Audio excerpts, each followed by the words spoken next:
everybody. Welcome back to Figured Out Women's Bodybuilding Breakdown. I'm Abby Kay, and this is. I'm Anna O'Neill. Nice to see you again. It's been a little while. We took a little hiatus from the podcast, just some, life going on. But we're happy to be back, and we're ready to go full steam into fall. We have the Arnold coming up. And obviously the Olympia coming up, and we're really excited to just dive right in with our analysis, our predictions, get excited, get hyped. So anyway. Yeah, let's do it. So a lot of stuff has happened since our last podcast, and there's been some drama. There's been a lot of drama. A little bit. Yeah, I don't know. I think what's funny, we've been away for so long. We actually recorded a podcast with our thoughts about some of the drama that's been happening. And then we sat on it for a while because we're both big thinkers. And we wanted to make sure we wanted to post it. Now it's been so long. I think a lot of it has blown over. I think a lot of expert opinions have been thrown out there. I don't think that there's really much more that needs to be said. And I think that we're just happy to be here diving into just the sport itself and doing the breakdowns like we have been for you guys. So we're gonna just move right along, skate all over all that shit, and just go right for it. So just get back down to what we love, which is the actual bodybuilding part of it. So let's talk about some physiques. Cool. So, okay, two big shows have happened recently. One of them slightly bigger than the other one because it's the Rising Phoenix, and technically the Rising Phoenix Arizona Pro, the full name. And then that one is a really big one because they have the huge women's bodybuilding prizes, and it's for a long time it was the replacement of the Olympia for women's bodybuilding when women's bodybuilding wasn't in the Olympia. Exiled.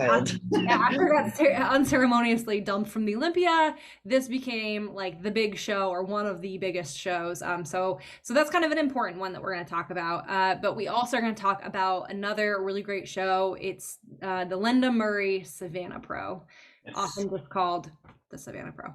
So we have our two winners up here on the screen. Oh, and also we have a special guest coming onto the episode in a little bit. So we're really excited to introduce who our special guest is and have her join in on the conversation. So more on that soon. So I'm going to show you both the winners from both of these competitions. Ah, gorgeous. Wow. Yeah. So on the right, we have Nicole Zenobia Graham, I believe is her full name. She's kind of been, I feel like winning more and more in the last like 2 years. So yeah, yes, we've seen her in the top 5 frequently, and she's been to the O. Yep. So, she has a really beautiful physique. Oh God, gorgeous shape, absolutely insane. Almost cartoon proportions. It's very nice. Yeah. I really like how capped her shoulders look. I think that's probably one of my favorite parts of her physique because she doesn't have like a super dramatic taper as far as like if you compared her to other women on the O stage. Yeah, that's true. Compared to amateurs and some other pros, she's got a crazy taper. But compared to, the top, which is where she's headed, I feel like her shoulders are really the ticket for her here. They're really the main element to her upper body that makes it so dramatic. Yeah, I think, that's a very good point. Now that I see you're very, very right about that. The shoulder roundness just adds almost an illusion of a much wider taper. Hey, Hunter's here, I think. Oh, we've got our guest. In a second. So while she's still joining, we have kind of a newbie here on the left. Anna, you were mentioning her earlier. Yes, Sarah Gibson. I believe my trivia, doesn't fail me here. I believe she won USA overall figure last year. And I remember seeing that show shortly after I competed myself, and I was like, wow, she looks amazing. that's goals. And then I said to Dennis, my boyfriend, I think I was like, she's going to do really well in the pro league. And here she is winning her first pro show, which is absolutely incredible. She's punched her ticket. I just think she has such a nice flow to her physique. It's really beautiful, very feminine as well. All right, so now that we've done that, we can introduce our guest. Hey, Hunter. Hi. I'm late. No, that's okay. You got to eat. I think we all understand that. And anyone who's listening who knows bodybuilding knows it's a priority. Yeah. We're so excited to have you. I have to admit, I kind of feel like I know you a little bit because of Instagram and because of Ryan. Like you. Goes to you. So our guest today, for anybody who's listening or watching and doesn't know already, our guest is Hunter Henderson. We're really excited to have her join the podcast today. And tell us a little bit about yourself, Hunter. Yeah, so I'm 26 years old. I live in Kansas City, Missouri. I've been a power lifter for about 3 years. And then maybe about 3 months ago, I decided to switch to bodybuilding. So currently within powerlifting, I'm ranked number 2 in the world. And then with bodybuilding, just kind of went for it there. Got my pro card, competed at the Tampa Pro, got second. So impressive. One heck of a year for me. Yeah. One hell of a year. And I was gonna say, it's not only your your pro debut, but it's also just your bodybuilding debut in general. So I'm really curious, what made you decide to hop into bodybuilding? So for powerlifting, so normally for powerlifting in the off season, excuse me, I sit at about 185, 180, 185. So I compete though in the 165s. So I cut down for that. And I just kind of saw how my body was kind of getting in shape for powerlifting, and talked to Matt, and I was like, hey, I think I can do a bodybuilding show. And I was like, what do you think about that? And he was all for it. So just on a whim, just kind of went for it. Yeah. So cool. That is really cool. I have so many questions related to like how you're gonna blend powerlifting and bodybuilding together, because I see a lot of people in powerlifting who like think that they can just jump into bodybuilding, but man, you are kind of one of a kind. And I love that people are interested in bodybuilding, obviously, because I want more people to be hyped about it. But I think that people don't realize that you're sort of like a comet. You're like a shooting star. You're not. It's hard. Yeah. It's not easy. It's a completely different lifestyle for one. Mm-hmm. Powerlifting. You don't get up early for cardio. You don't do that stuff. I don't know. I just I made a goal with myself that I wanted to, prove that this could be done. Someone could be the best at both.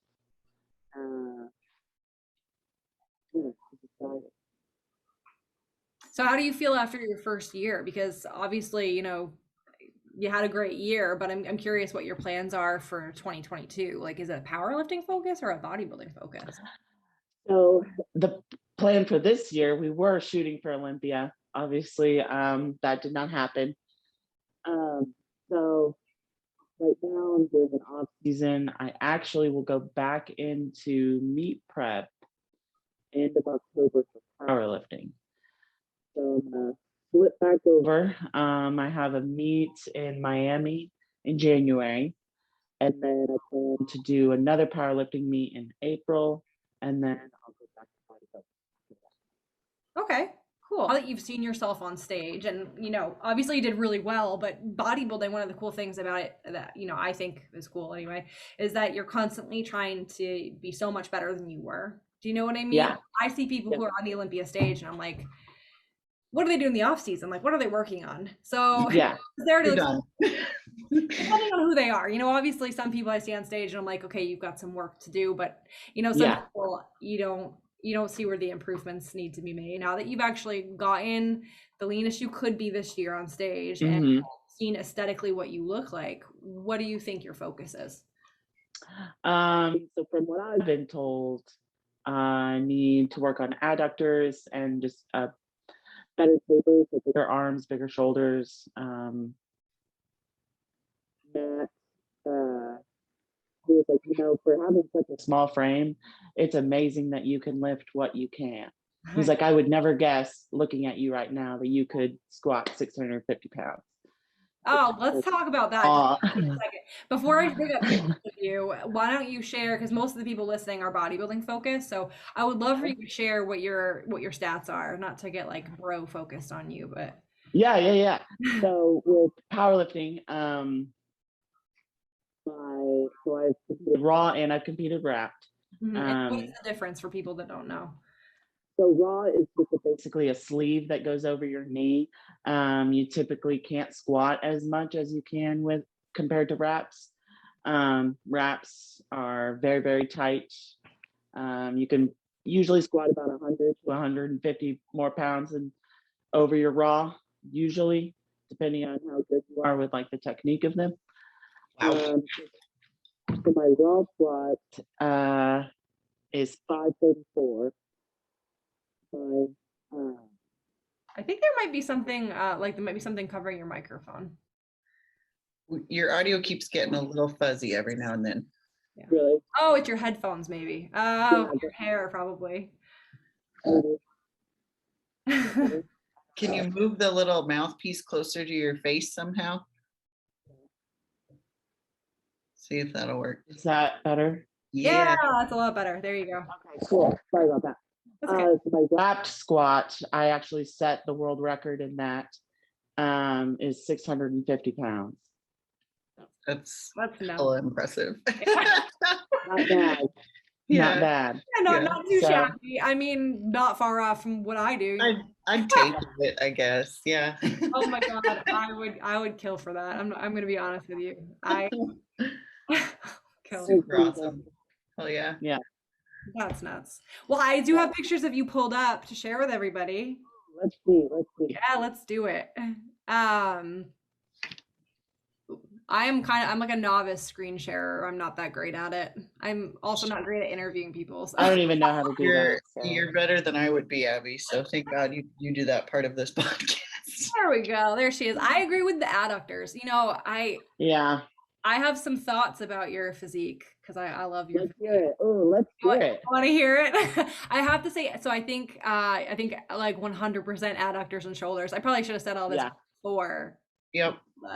But I want to show the money shot real quick because you have one particular body part that honestly will take you really far. And I mean, anybody that sees this will agree. I just got to get it up on the screen. I'm going to make a complaint real quick about NPC News Online. And the complaint is for a lot of the shows when you're in women's physique and women's bodybuilding, they only post the routine round photos or like they don't post. It's very annoying. Like right now I'm looking at your routine when all I want are your quarter turns. It's not a complaint. It's a first world problem. Okay, here we go. This is your money shot. Let's see. Oh, it's transition shots. Hold on. And it's funny that I don't have great adductors because I'm a wide squatter. I pull sumo. Oh yeah. It's not that you don't have great adductors. It's just that you have a lot of great other things. And I've had this conversation with somebody else before, like someone else who's a really good bodybuilder. It's not that you don't have great legs. It's just that like your upper body is so good that you know what I mean? Like your upper body is just so good. I can't, these are all, yeah. And also like the powerlifting movements, they make your adducers strong. But I honestly think that you have to isolate those little bitches to get them to grow. I swear to God. Because that's the only way for me anyway. Yeah. Yes. I was told to make the adductor machine my best friend this off season. So hell yeah, do those good girls. Look at that. Yeah. This is your money shot. You have and these aren't even that great photos because I watched the live stream. Your back is. I was there in person. No. What'd you say? I was there in person, so yeah. Oh yeah, you were there in person. I totally forgot that you were at the show. Yep. How do you, what do you think what your best pose is? Yeah, Your best, probably the back. your back, Probably the back. Yeah. Yeah. all those deadlifts. All those deadlifts, man. So I'm curious, you know, from a training perspective, when I first started following you like a year ago, I creeped on you a little bit and I went all the way back when you were not quite what you are now. And Yeah. I noticed that it was like starting from a bodybuilding background before you got into powerlifting, even though you never competed. Yeah. So I had like gotten into fitness. I was a gym rat for like 2 years. I thought I wanted to be a bodybuilder, so I like trained kind of like one, but didn't follow any sort of diet, didn't have a coach, no guidance, no direction. And then I saw a video of a girl powerlifting. You know, at that point, I had no idea what powerlifting was, and I was like, "Oh man, I can do that." And turns out I was pretty good at it. Turns I out, love yeah, it. I love it. I love it. that's great. But yeah, So I'm curious then for your back, because it is so developed and absolutely phenomenal. I'm curious, what do you do other than deadlifting? You know, like you don't just deadlift when you're a powerlifter, you do other stuff. So I'm curious for you, what does that look like? correct. So a lot of rows, a lot of lat pull downs. Like isolated, like unilateral Yeah. or straight bar, all of the above? Both. Yeah, both. Okay. Interesting. All right, I've been really curious about that because you have such a developed back, and obviously I know Right. it's pulling some heavy weight, but I was curious what else you did. Is that, Yeah. and that's typical with powerlifting training to kind of accessorize with other things to get stronger, or With no? some coaches, Okay. Yeah. I was gonna Yeah, say, I think it depends on the coach. The smart ones will have you do it. Hmm. they Yeah. actually help. You know, if you push your accessories just as hard as you push main work, you know, Yeah. I mean, so it's not. it's you don't interesting. with every coach. Yeah. I used to train at a gym, like I was a trainer at a gym that also had a CrossFit facility, and people would be surprised to see like the CrossFitters doing accessory work in the regular gym. And I was like, shouldn't be surprising. Like they still have to do isolation movements. You know, every sport, runners have to do isolation weightlifting. Like everybody should be for whatever the benefit of their sport is. Well, it just makes that main movement or that main thing better. So why not? You Yeah. know? Yeah. And also by doing your main thing, you could create weaknesses elsewhere that could cause injury and prevent you from doing anything. So That's a good point. Yeah. Yeah. I had a rowing coach in college that was he was like your typical, the only thing you can do to get better at rowing is row. And I was like, we should be lifting weights. This is ridiculous. Yeah. He was not about it. I bet I would be way faster on the rowing machine now than I was before weightlifting, honestly. Yeah, probably. I'm surprised to hear that from a college coach. That's really surprising. He was old school. So you mentioned that you didn't follow any kind of diet prior to this. So what point did you start following some form of regimen? It's probably like a year into powerlifting where I got pretty serious with the diet because I knew I had to water cut and I wanted to just be better all around. I hired Matt Jansen probably about a year ago. That just took my strength through the roof. I mean, that was like the 1%, you know, that I needed to just push me even further. Because I have the strength, I have a great program, like great, you know, everything else is good. I just needed supplements, the diet, the food, the water, all that stuff to get in line. And sure. Now, was it different food from what because I know that you had started to pay attention to your diet with Ryan, your coach, before. So I'm curious, was the food a huge change? Was it more? Was it just the way that he formatted it for you, like a different attention? It wasn't a huge change. Or just accountability?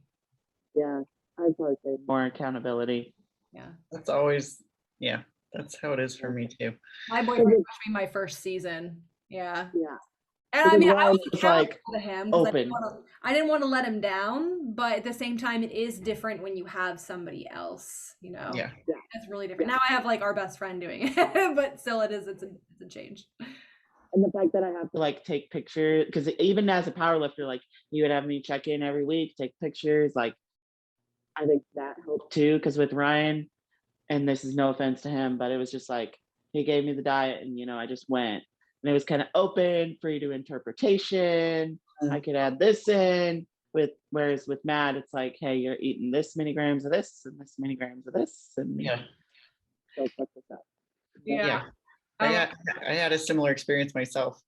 Just like an epiphany when I went on a strict meal plan, because like I macros totally work. Don't get me wrong, but I personally will cheat myself and lie to myself when it comes to macros. So meal plan yes. all the way. I think for normal people, for people that don't have an elite Totally. goal, Yeah. That don't need to get single digit body fat. Like no. It's not an effective method for, although I know there are some people who will still disagree with that, but I definitely think it's different when you're like, let's say, and this is I say this in a kind way, when you're like a bikini competitor, because I do know there are Olympian bikini competitors that follow a macro plan all the way to the Olympia, but I think maybe they don't cheat themselves. Well, not only that, but it is a little different when you're trying to get to the level of shreddedness for figure bodybuilding physique. Sure. You Yeah. don't get as lean in bikini. It's not. They don't have as much muscle to hold on to. It's just a little different. So I think when you get into the more muscular divisions, you can't really do that anymore. Yep. Yeah. My opinion. I agree. I actually had a specific question for you that my boyfriend wanted me to ask you, because he was saying to me today, ask her if she had this, because I forget often that she's brand new to competing. Like he feels like he's been competing for a while. So he wanted to ask me if you got post-show blues after Tampa. Not really, no. Because I pretty much came off of Tampa and I had already kind of decided I was like already going to be the powerlifting meet. Like I already had that idea going. So I was like, all right, like off season. And four competitions in a year is a lot. Mm-hmm. I was not, it was nice to relax. You were ready. Yeah. As much as I would have killed to be on the Olympia stage if I would have won Tampa, it was also nice to relax. Yeah. It's circumstantial. No, I like that your attitude is like to be happy about wherever you are. Yeah. I mean, I'm sure you're not perfect, you're human, but to have Absolutely. that adaptive attitude, I feel like is better. I don't normally get like post meet blues or post show blues. That doesn't really, I've never really understood that. Yeah. I think it's maybe, and this is just me projecting, I think it's a difference of, some people don't stack goals.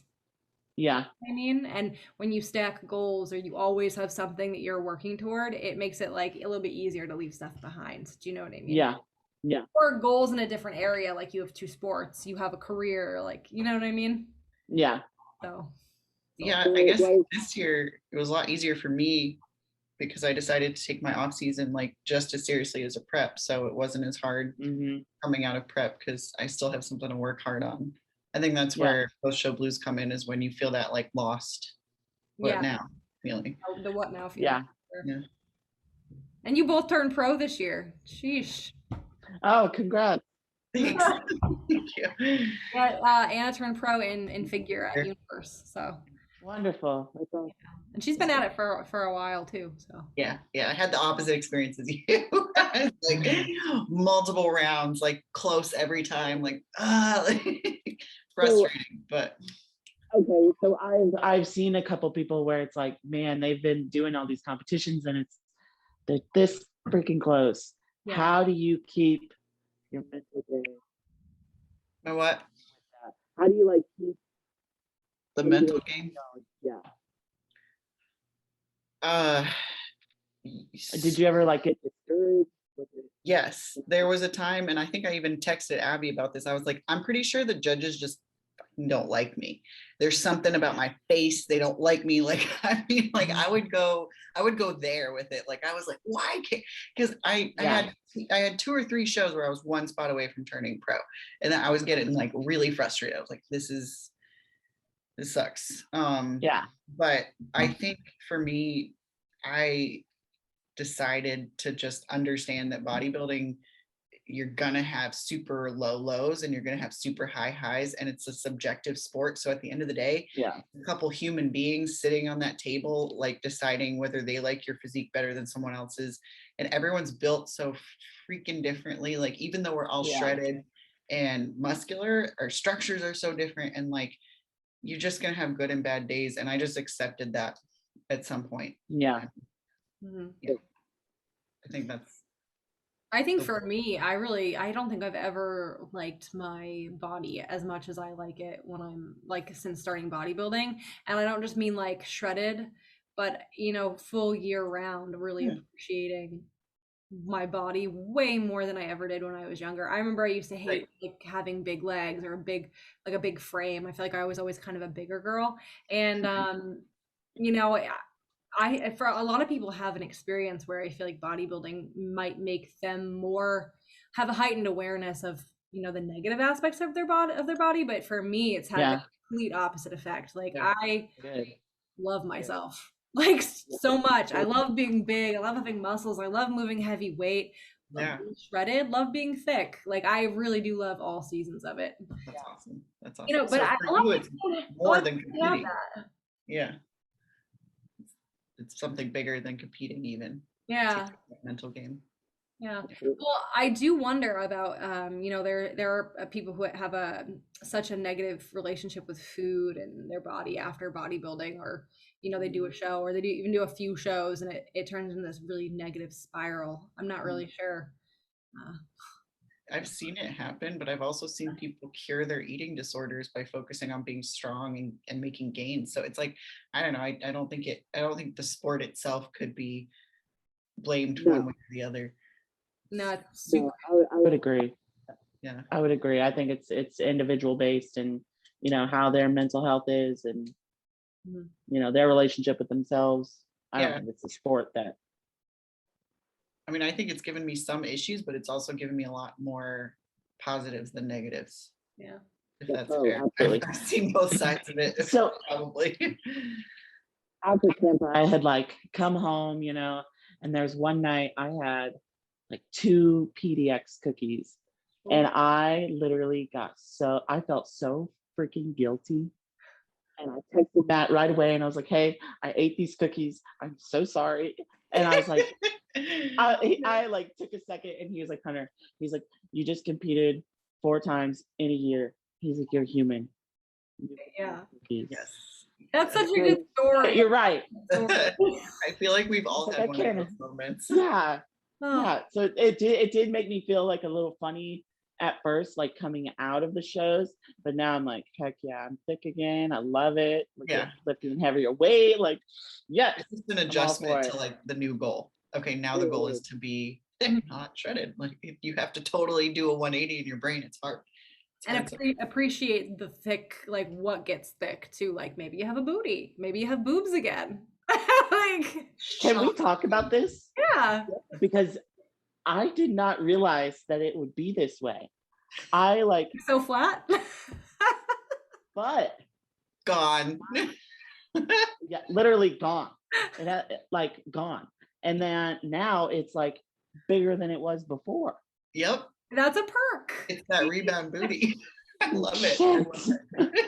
I was like in the shower and I like grabbed every my year butt. It'll get better.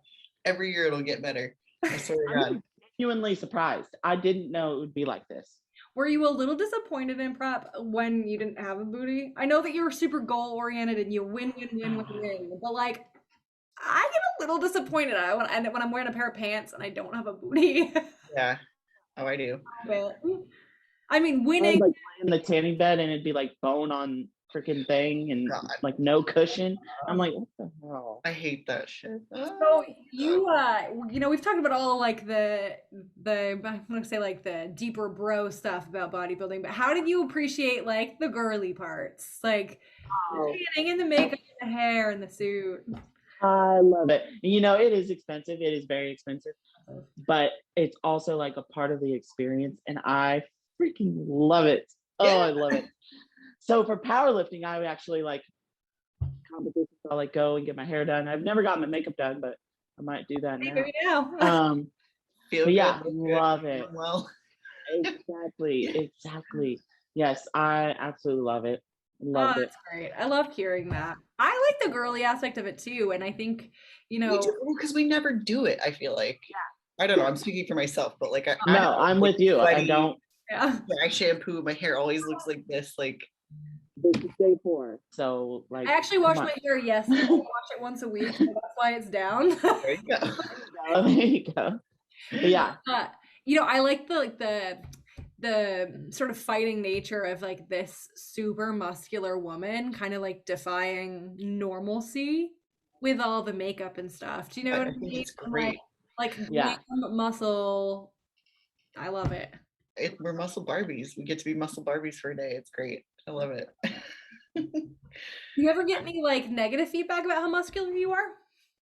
Like in normal life? yeah. Yeah. Well, so it's always online. No one. I've always had positive interactions face to face. Nobody would dare. You know, people are always like, "Oh, that's so cool. Yeah. It's so awesome." But yeah, online people get kind of nasty, but it's fine. I mean, I see the online stuff. I follow this one, and Anna, you follow them too. I don't know if you do, Hunter, but you look like a man. Yeah. I love that page. Oh, it makes me so sad. I'm like, but I'm like, wow. why do I follow this page? But yeah, it's important. It's important. Right. Yeah. Nate just came home. Hi, Nate. Yeah, Hi, Nate. the dogs might go crazy. He says hi. Sorry to anyone listening. The dogs have been really chill this whole podcast. They haven't made any noise. And normally Over there. that's a complaint we get on the YouTube feed as like the dogs barking or something. So they've done really well. Well, we've had such a good time having you on, Hunter, and I hope that you come back for another conversation. Yes, Yeah. please. Well, so good to meet you. Yeah, right. good to meet you too. Everybody drop a comment if you liked having Hunter on so we can coerce her to come back on. Yeah. All right. Thank you so much, Hunter. It was so nice to meet you. Yeah. Nice to meet you too. Till next time.